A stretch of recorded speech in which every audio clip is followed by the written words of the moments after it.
Do you want to know how you can log out of your Photoroom account but don't know how to do so? In this video, I am going to teach you how you can log out of your Photoroom account. Hello and welcome to AI Basics. Let's start with the video by logging out of your account in Photoroom.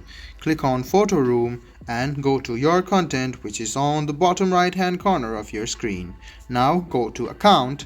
Scroll down and you can see the logout option. Go ahead and tap logout and you will be logged out of your Photoroom account.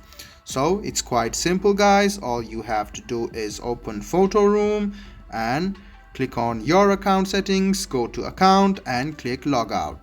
This way you will be logged out of your Photoroom account easily.